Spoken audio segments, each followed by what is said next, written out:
तो अगर मैं आपसे बोलूं पूछूंगी पॉलिमी, अगर फर्स्ट ईयर से ही आपके पास एन प्रेप होता तो क्या हेल्प मिलती आपको? तो फिर तो मुझे मतलब मेरा ड्रीम एम्स पहली बार भी मिल जाता। ठीक है, अब मेरे से नहीं होगा बस, और नहीं होगा शायद, नॉट से मेरे लिए बना ही नहीं है, या फिर कोई गवर्नमेंट एग्जाम मेरे लिए बना ही नहीं है। मतलब ये बहुत इंसल्टेड फील हुआ था उस टाइम, और इतना रोना आ रहा था कि तब तो मेरे लिए प्राइवेट ही बहुत कुछ था। मतलब प्राइवेट जॉब ही कि एक मिल जाए, क्योंकि सारे दोस्तों को मिल जा रहा था और मुझे ही खाली नहीं मिल रहा था। तो वो जो नॉन नर्सिंग का क्लासेस भी होता था एंट्रेप का, वो भी मैंने देखा था। जैसा कि एग्जाम होता है, एग्जाम बेस्ड क्वेश्चन बहुत अच्छी तरह से आता है वो नाश्ता टेस्ट सीरीज में। ओके, हेलो बच्चों, हमारे साथ है पॉलिमी। उन्होंने आरआरबी का एग्जाम क्लियर करके सबको बहुत प्राउड फील किए करवाया है। So without any further delay, let's move towards पॉलिमी और आपका इंट्रोडक्शन लेते हैं। तो पॉलिमी, आप हमें अपने बारे में बताइए। हाँ, गुड आफ्टरनून एवरीवन। तो मेरा नाम पौलोमी सिन्हा है।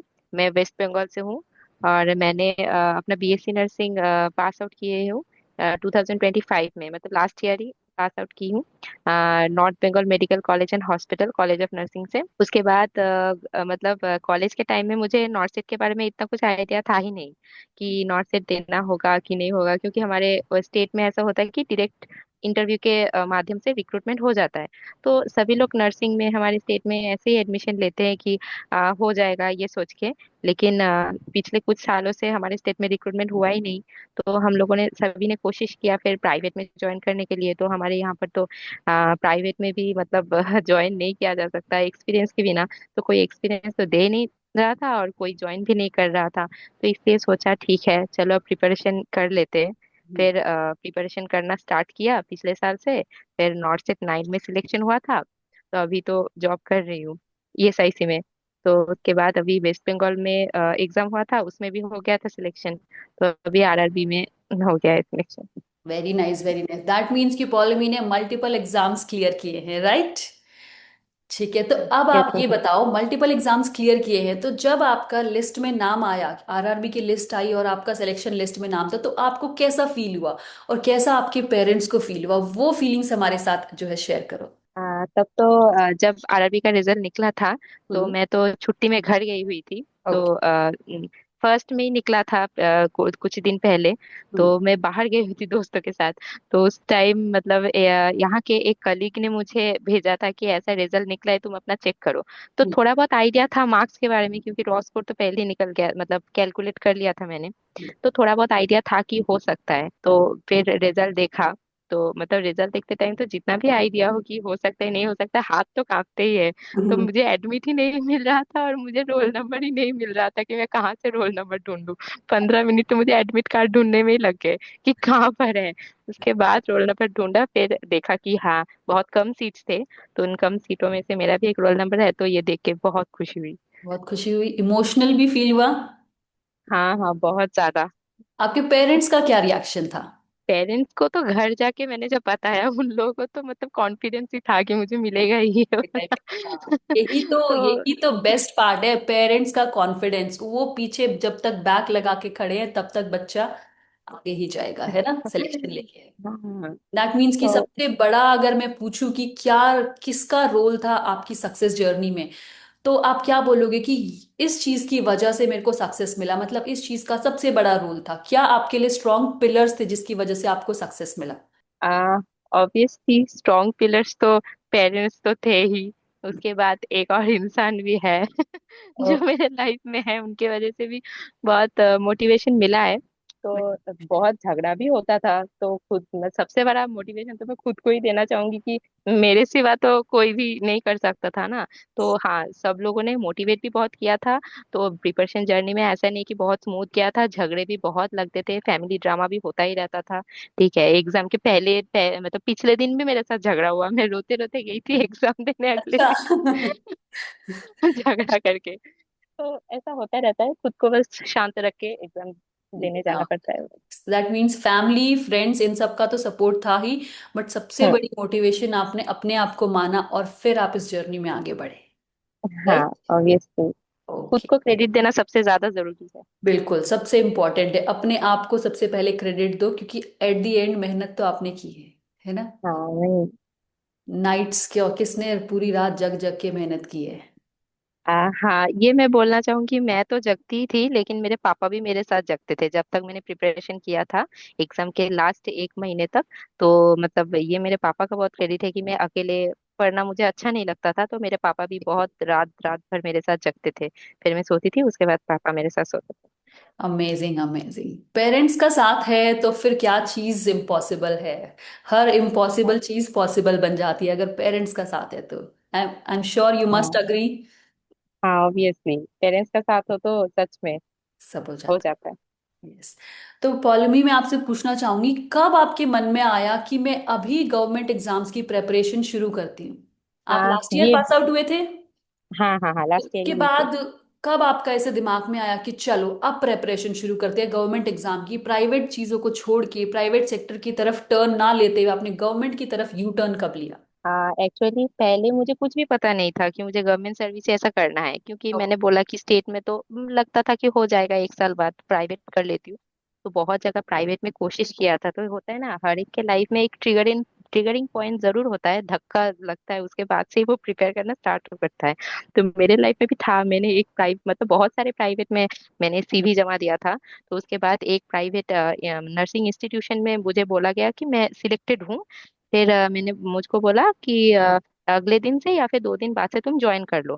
फिर 5 मिनट बाद प्रिंसिपल मैम का फिर कॉल आया उन कॉलेज का। तो कि बोला कि तुम सिलेक्टेड नहीं हो, तुमको बोल दिया गया था कि अभी और किसी दूसरे लड़कियों का इंटरव्यू लेना बाकी है, तुम 2 दिन बाद फोन करो।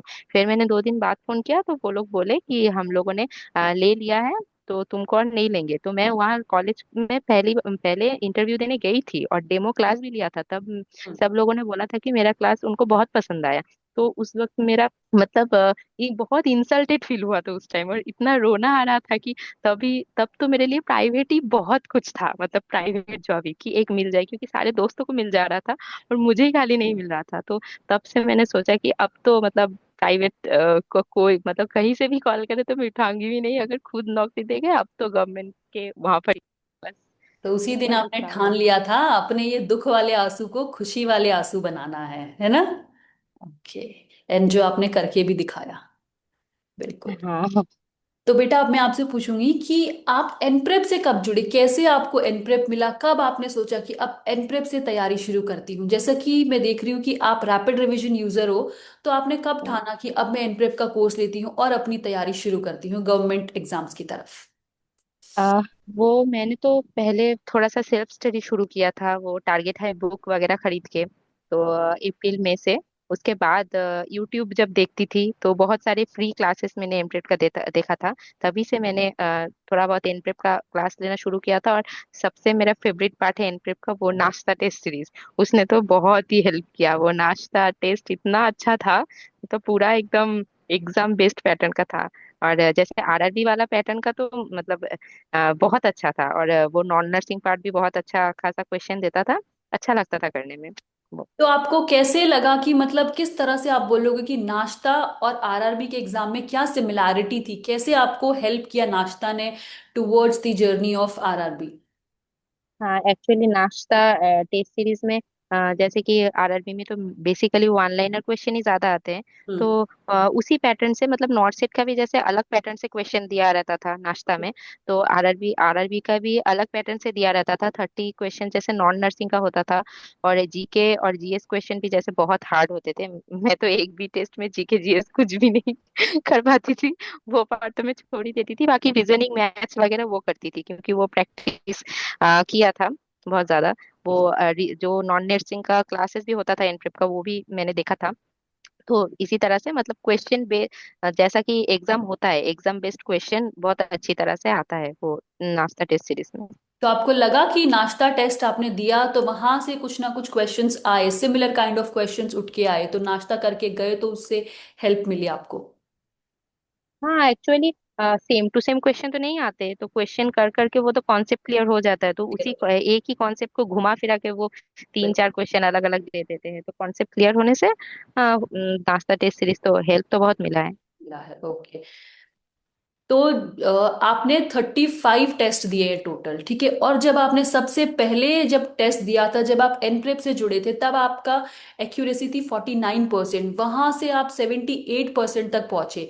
तो इस जर्नी के बारे में आप क्या कहना चाहोगे? किस तरह से आपको एनप्रेप ने हेल्प किया कि आप 49% से आप 79% की एक्यूरेसी तक पहुंचे? क्वेश्चन जब पहली बार किया था तो एक तो पहली चीज थी कि थ्योरी पूरा कंप्लीट नहीं था उस टाइम मेरा। तो धीरे धीरे करते करते थ्योरी कंप्लीट होता गया, तो उसके बाद धीरे धीरे टेस्ट देती गई। तो क्वेश्चन सारे मतलब जान पहचान के थोड़ा बहुत लग रहा था।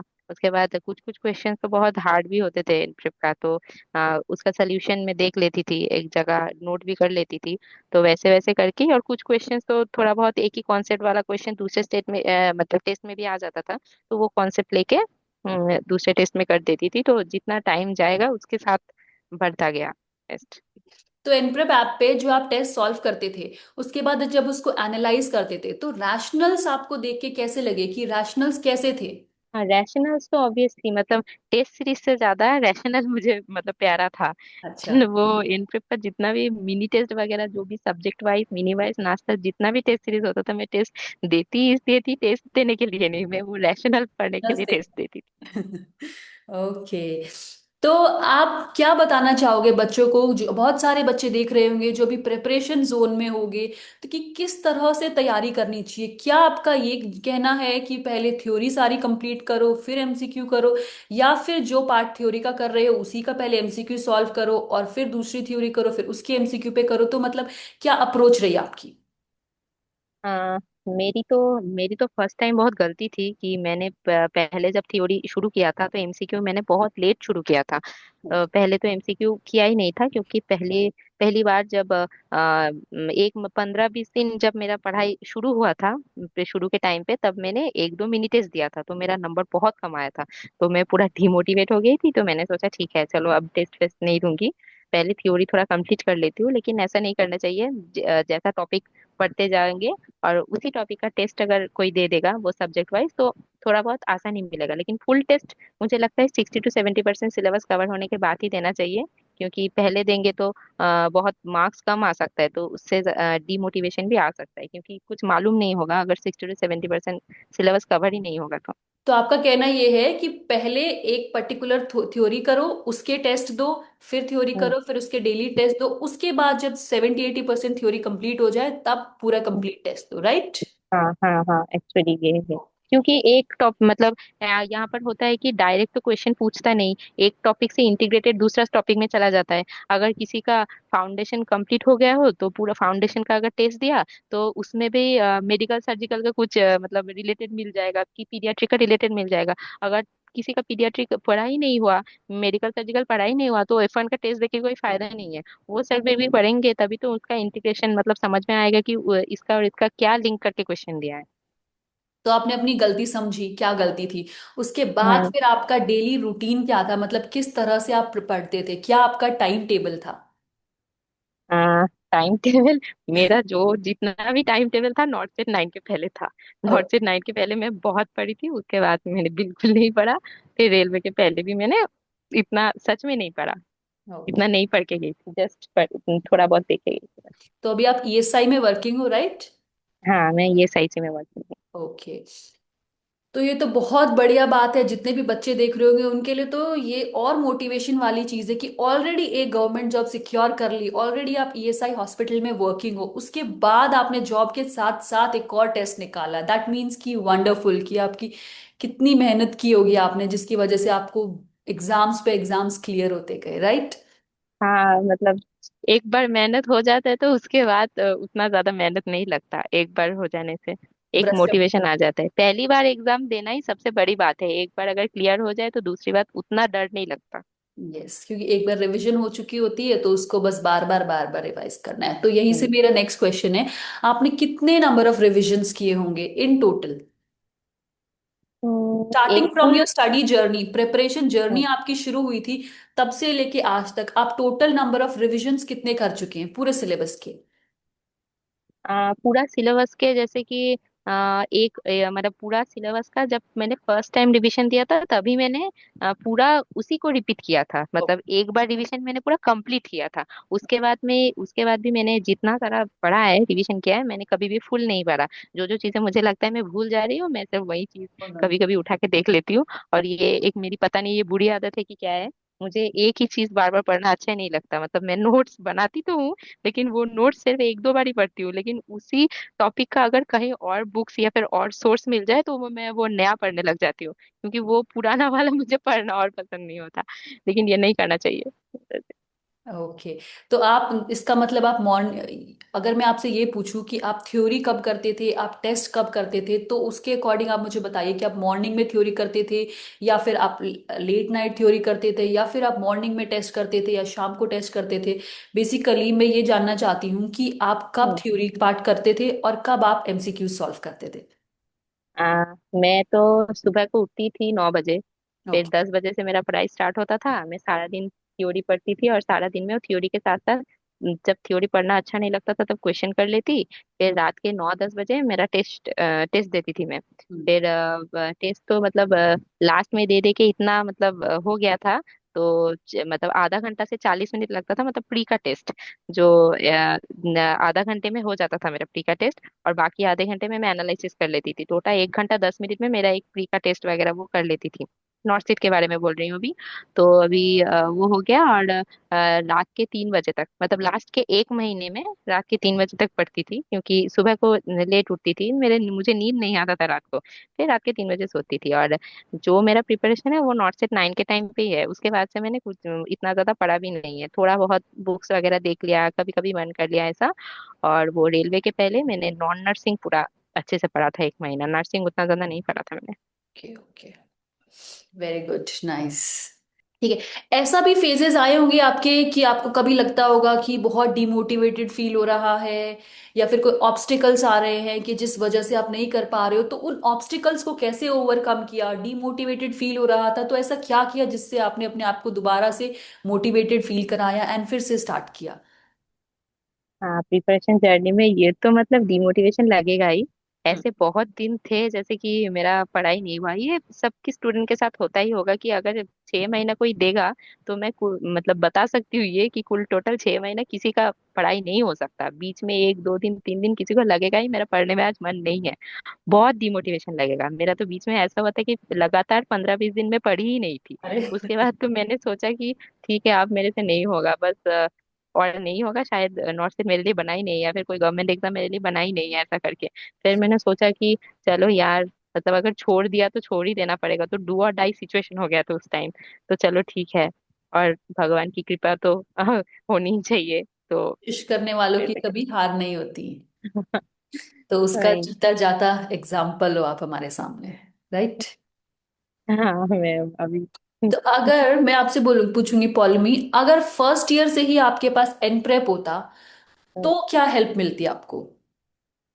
तो फिर तो मुझे मतलब मेरा ड्रीम एम्स पहले बार में मिल जाता अगर फर्स्ट ईयर से मैं कर लेती है सब। मतलब नॉर्थ सेट का अगर पता होता कि नॉर्थ सेट नाम का कोई एग्जाम है फर्स्ट ईयर से, और मैं प्रेप लेती, तो मुझे लगता है मुझे और किसी एग्जाम देने की जरूरत ही नहीं थी, एक बार ही देती नॉर्थ सेट बस, उसी में ही हो जाता शायद।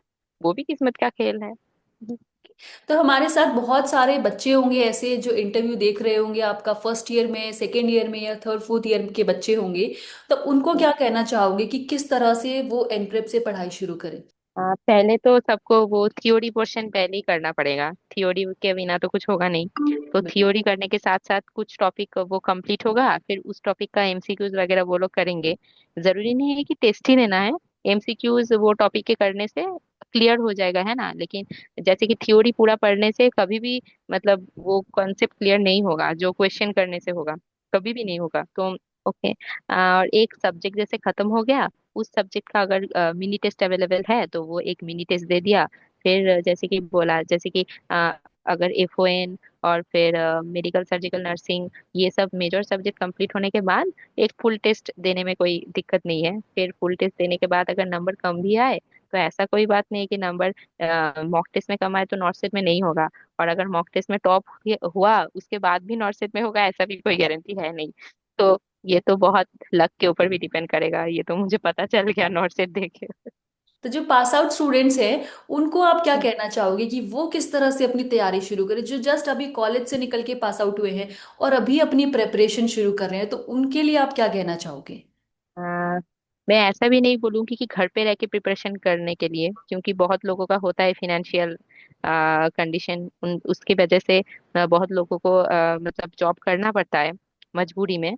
तो जिनके लिए पॉसिबल है कि जॉब नहीं करने से भी चलेगा, तो उनको तो मैं यही बोलना चाहूंगी कि जॉब ना करके घर पे बैठ के पढ़े। हाँ। और मतलब प्राइवेट के बारे में बोल रही हूँ, सरकारी तो ऑब्वियसली कोई भी गवर्नमेंट जॉब तो करना ही चाहिए। और अगर जिनके पास उपाय नहीं है, तो वो जॉब के साथ साथ जॉब से मतलब हर एक दिन का रूटीन बनाना पड़ेगा अच्छे से, कि जॉब से आने के बाद इस पोर्शन का थ्योरी कंप्लीट करे। तो अगर उस दिन एमसीक्यू प्रैक्टिस नहीं हुआ, तो अगले दिन उस थ्योरी का एमसीक्यू कंप्लीट करके फिर ही दूसरा थ्योरी पोर्शन स्टार्ट करे। ऐसे करके ही करना पड़ेगा। ठीक है। पॉलमी को एक ओके, पॉलमी को एक ऐसी मोटिवेटिंग लाइन जो आप सब बच्चों को बोलना चाहोगे, जिस लाइन से आप एड्रेस करना चाहोगे सबको। यही बोलना चाहूंगी कि कंफर्ट जोन से निकलना पड़ेगा सबसे बिल्कुल। पहले। बिल्कुल कंफर्ट जोन से निकलना पड़ेगा। और स्ट्रेस और डीमोटिवेशन ये हमारा जर्नी का एक पार्ट है, इसको ओवरलुक नहीं कर सकते। स्ट्रेस आएगा ही और डीमोटिवेशन आएगा ही। तो जो होगा देखा जाएगा करके ही पढ़ना पड़ेगा, क्योंकि सारे एग्जाम ही अनप्रेडिक्टेबल होते हैं। कभी नहीं पता चलेगा कि कौन सा एग्जाम इजी आएगा, कौन सा एग्जाम टफ आएगा। ठीक है, वो तो मतलब एग्जाम देने के बाद भी मतलब किसी को समझ में नहीं आएगा कि एग्जाम गया कैसा। मतलब उनको लगेगा ही कि अच्छा गया, उसके बाद देखेंगे कि नेगेटिव मार्किंग में बहुत नंबर चला गया। तो जो होगा देखा जाएगा, ये करके अपना बेस्ट देना है। कि क्या होगा क्या नहीं होगा ये सब सोच के बैठ जाना नहीं है। डिमोटिवेटेड सबको फील होगा, बट जी बेस्ट पार्ट है कि उससे आप कैसे ओवरकम करके आ रहे हो और हम्म, ज्यादा शाइन कर रहे हो और ज्यादा फ्लरिश कर रहे हो। वही। हाँ। ठीक है। तो thank you so much Paulami, thank you so much for making us feel proud, for making your parents feel proud, and at the end for making your self proud. Thank you so much. Thank you ma'am.